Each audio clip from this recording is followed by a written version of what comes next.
नमस्कार, Radhe Radhe, good morning. आप सभी को एजुकेशन 365 पर स्वागत है। रीजनिंग का आज का इस वीडियो में अति महत्वपूर्ण 15 सवाल के साथ हाजिर हुआ हूं। अगर आप किसी भी तरह का कॉम्पिटिटिव एग्जाम जैसे कि SSC, CGL, CHSL, RRB, NTPC, group C, group D या स्टेट लेवल या नेशनल लेवल की कोई भी कॉम्पिटिटिव एग्जाम के लिए तैयारी कर रहे हो तो आप बिल्कुल सही चैनल पर आए हो। यहाँ पर आपको हर तरह का एग्जाम का पूछे गए प्रीवियस ईयर क्वेश्चन का सवाल देखने को मिलेगा। इसलिए आप वीडियो को बिना स्किप करके फर्स्ट टू लास्ट देखिए। और अगर आपको वीडियो देखकर पसंद आए तो वीडियो पर लाइक, शेयर, कमेंट करना और चैनल को भी जरूर सब्सक्राइब कर देना है। और हाँ, अगर आपका भाई, बहन, रिश्तेदार या मित्र कोई भी कॉम्पिटिटिव एग्जाम के लिए तैयारी कर रहे हो तो उनके साथ भी ये वीडियो फेसबुक या व्हाट्सअप के माध्यम से जरूर शेयर कर देना, ठीक है। तो चलिए अब हम वीडियो की रुक करते हैं, देखते हैं आज के पहले प्रश्न में क्या पूछा है। ये रहा आज का पहला प्रश्न। यहाँ पर क्या बोला है, दिए गए समस्या चित्र में रिक्त स्थान पर फिट होने वाली उत्तर आकृति का चयन करें।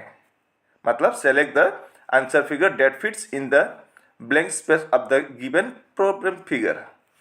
यहाँ पर प्रॉब्लम फिगर दिया गया है, आंसर फिगर यहाँ पर दिया गया है। तो यहाँ क्वेश्चन मार्क की जगह पर कौन सा वाला ऑप्शन आएगा वही हमको पता करना है।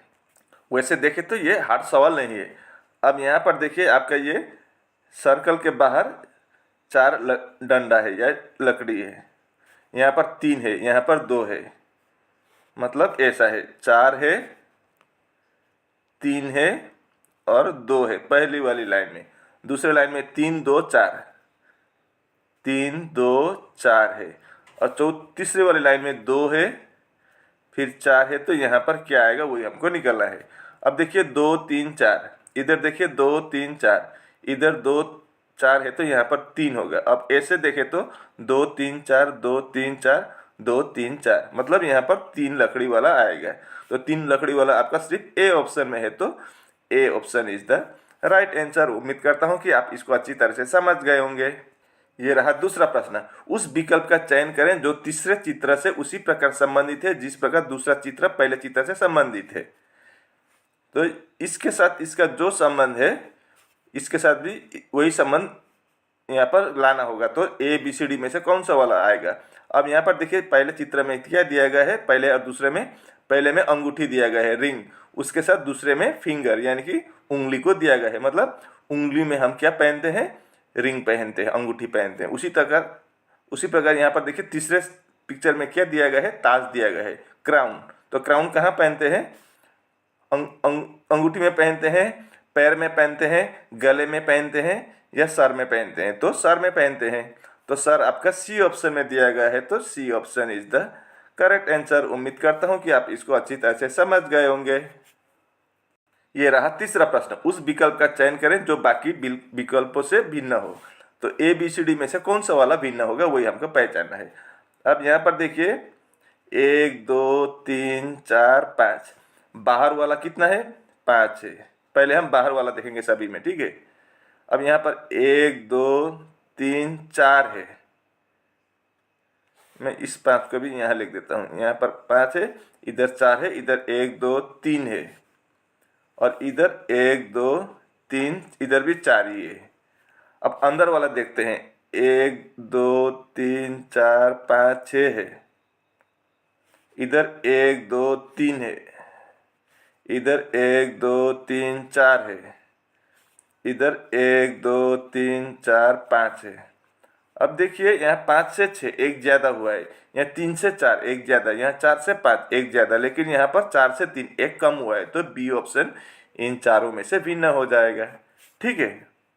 अब इस फिगर को देखिए, यहाँ पर क्या बोला है, दिए गए आकृति में कितने त्रिभुज है। तो इस फिगर में आपको कितने त्रिभुज मिलेंगे वही हमको निकालना है।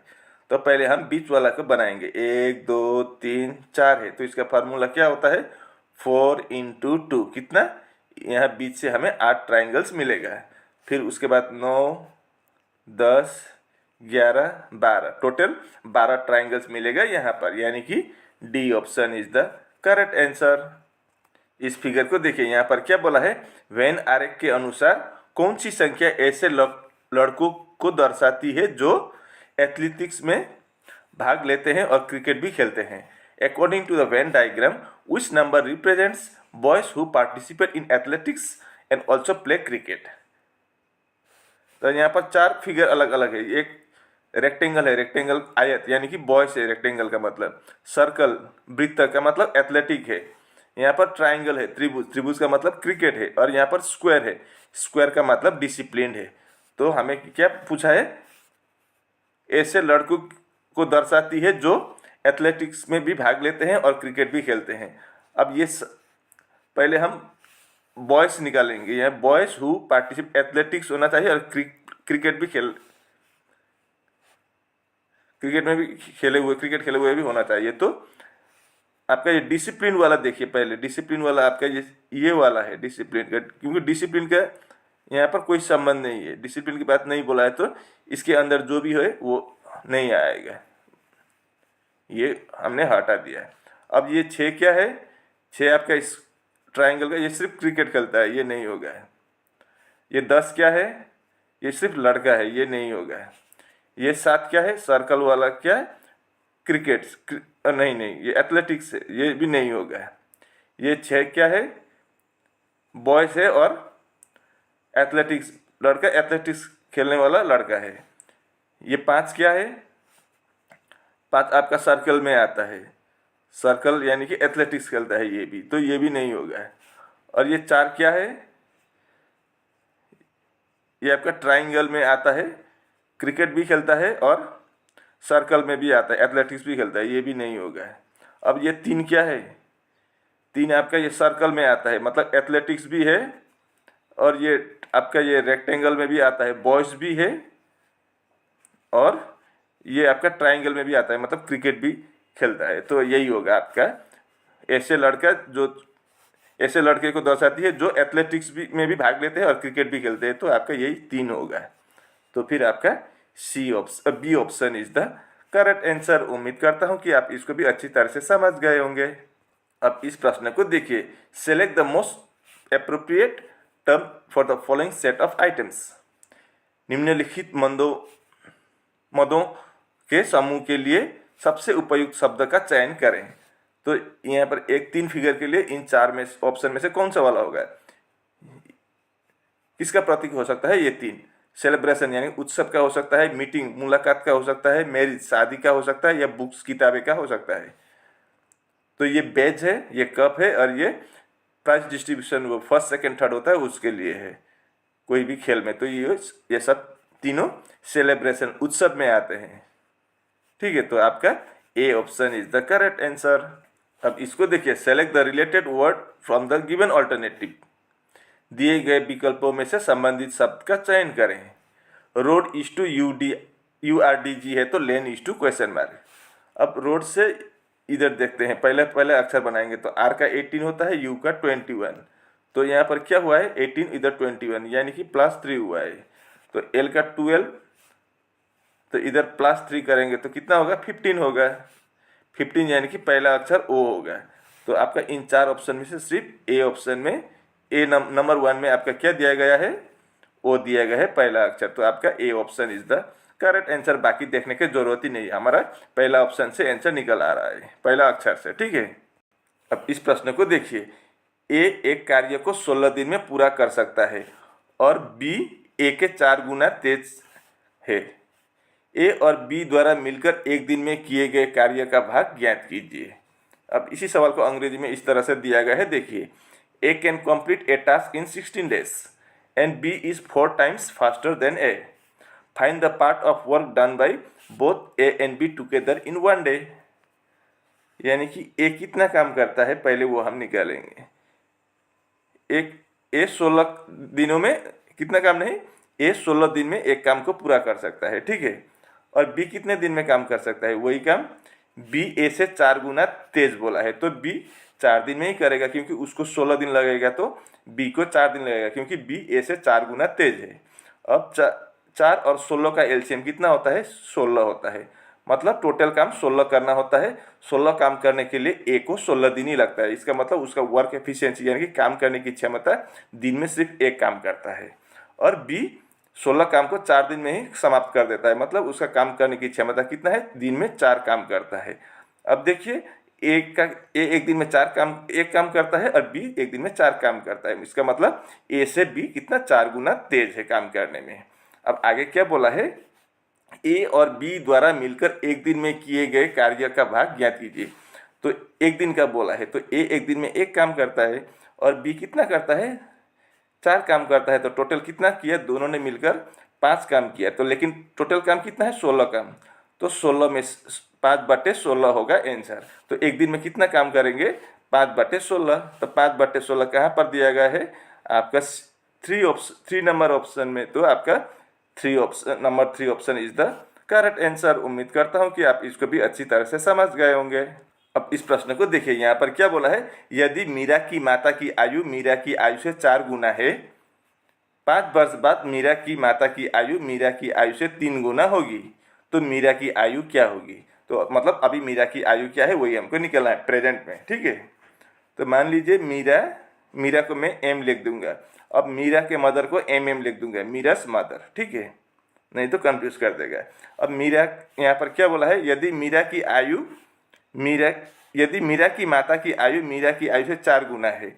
अगर मीरा की आयु x होगा तो मीरा की माँ की आयु कितना होगा, 4x होगा, क्योंकि 4 गुना ज़्यादा है कि नहीं। इतना तो हो गया। अब आगे क्या बोला है, 5 वर्ष बाद मीरा की माता की आयु मीरा की आयु से 3 गुना होगी।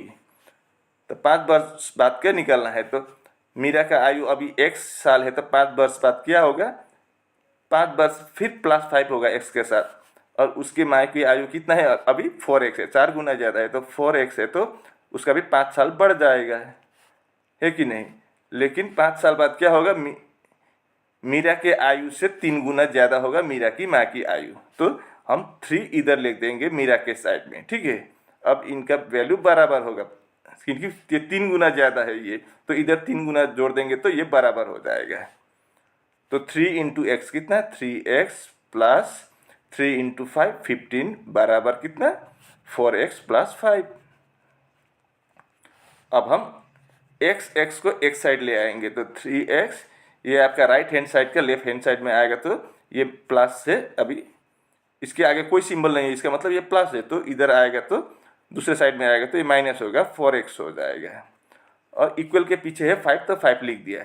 अब ये आपका राइट हैंड साइड का 15 लेफ्ट हैंड साइड का 15 राइट हैंड साइड में जाएगा, तो इसके आगे प्लस है, इधर आएगा तो माइनस होगा। अब 3x - 4x कितना होगा, -x होगा, बराबर 5 - 15 कितना होगा, -10 होगा। तो इधर का माइनस इधर का माइनस काट दीजिए, तो x बराबर कितना हुआ, 10 हुआ। x किसका आयु था, मीरा का आयु। यहाँ पर क्या पूछा है, तो मीरा की आयु क्या होगी, मीरा की आयु x ईयर्स, x वर्ष, मतलब x बराबर कितना, 10। तो मीरा की आयु अभी फिलहाल कितना है, 10 वर्ष है। तो number 1 option is the correct answer. उम्मीद करता हूँ कि आप इसको भी अच्छी तरह से समझ गए होंगे। अगर समझ गए तो बिना कंजूसी के 1 लाइक जरूर कर देना, ठीक है।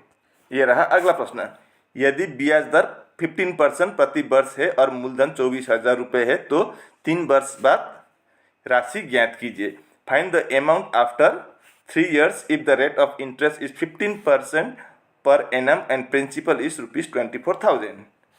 तो इसका फार्मूला क्या होता है, PRT / 100।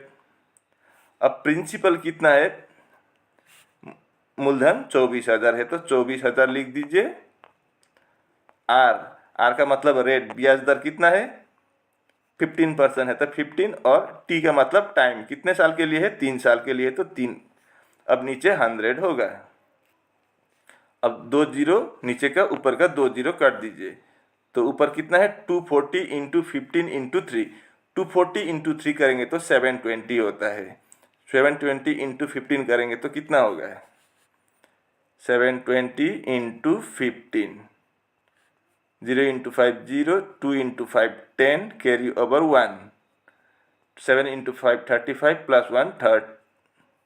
नहीं गलती हुआ है, मैं इसको दोबारा करूँगा। 0 × 5 0, 2 × 5 10, 10 का 0 कैरी ओवर 1, 7 × 5 35 + 1 36, इतना होगा।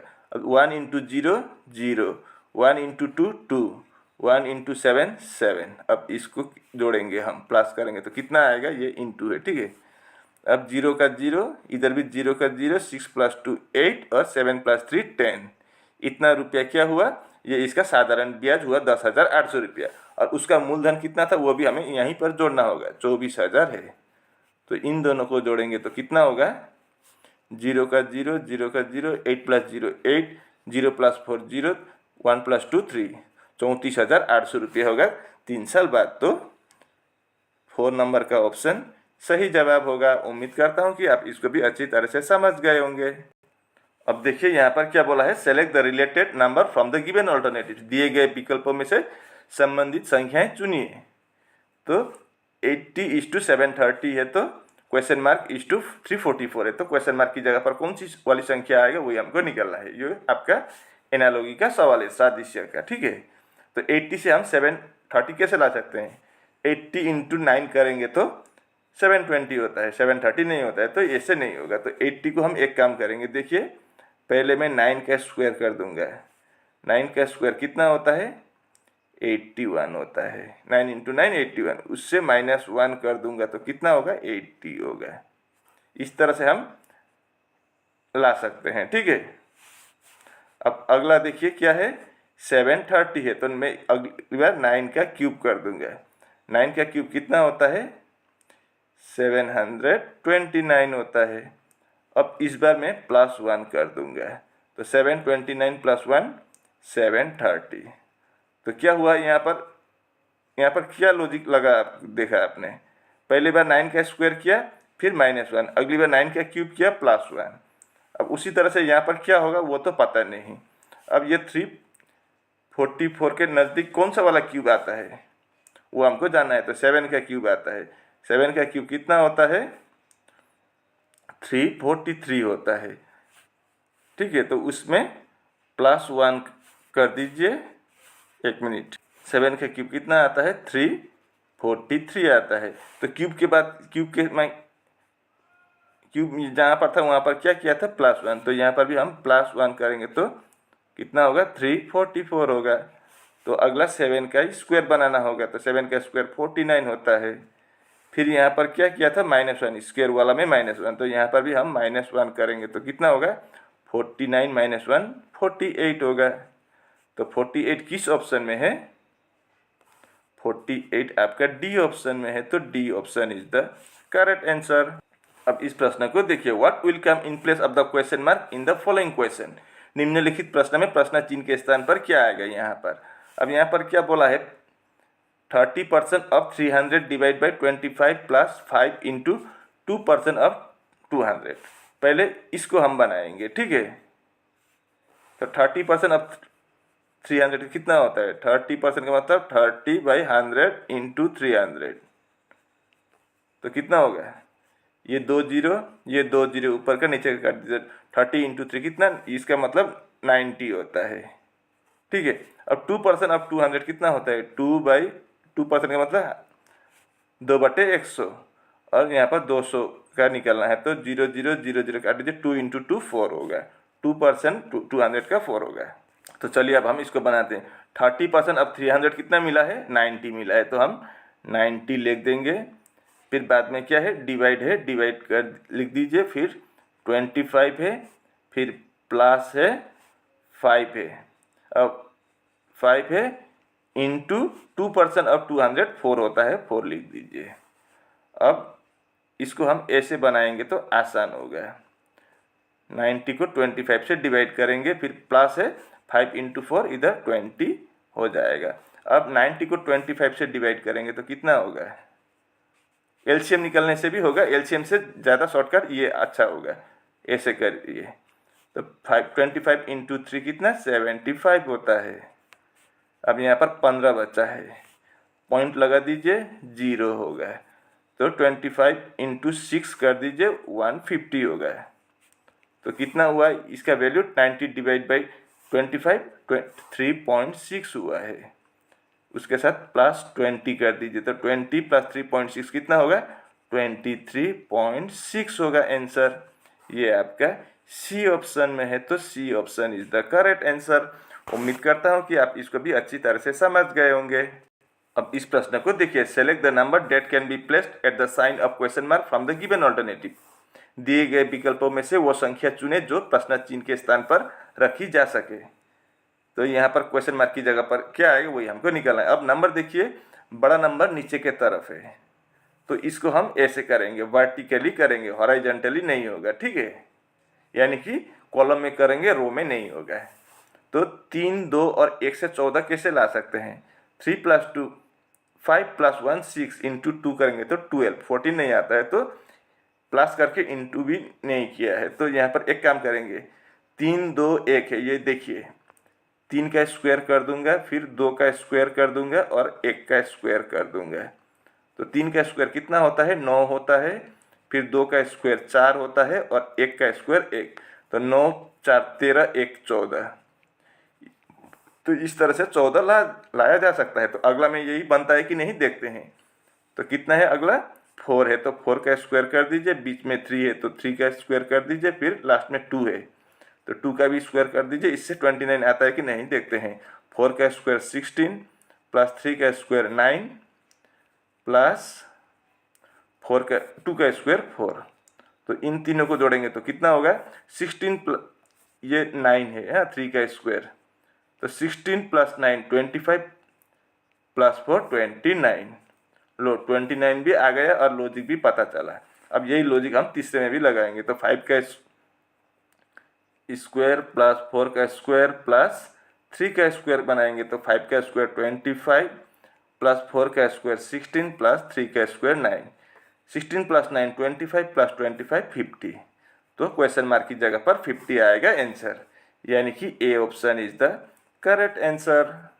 अब इस प्रश्न को देखिए, identify the diagram that best represents the relationship among classes given below. नीचे दिए गए आरेख में से उस आरेख को पहचाने जो वर्गों के बीच संबंध को सबसे अच्छी तरह से दर्शाता है। तो यहाँ पर क्या क्या दिया गया है? UP, Uttar Pradesh, India and Banaras. Uttar Pradesh, Bharat और बनारस के बीच में इन 4 वेन आरेख में से कौन सा वाला सही होगा? तो देखिए, सबसे पहले यहाँ पर उत्तर प्रदेश, भारत और बनारस में कौन सा छोटा है? बनारस छोटा है। बनारस एक शहर का नाम है, तो बनारस होगा बी। अब ये बनारस कहाँ पर है? यूपी में है, तो यूपी के अंदर आएगा बनारस। और यूपी कहाँ है? इंडिया में है, तो इंडिया के अंदर आएगा यूपी। तो इस तरह का फिगर आपका ए ऑप्शन में है, तो ए option is the correct answer. अब ये भी आपका नंबर एनालॉजी का सवाल है। यहाँ पर क्या बोला है? Select the related number from the given alternative. दिए गए विकल्पों में से संबंधित संख्या का चयन करें। 20:30 है तो क्वेश्चन मार्क /72।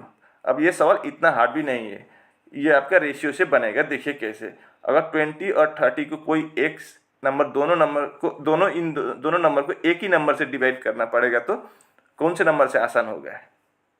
10 से डिवाइड करेंगे तो 20 को 2 बार जाएगा और 30 को 3 बार जाएगा, यानी कि 2:3 का रेशियो आया।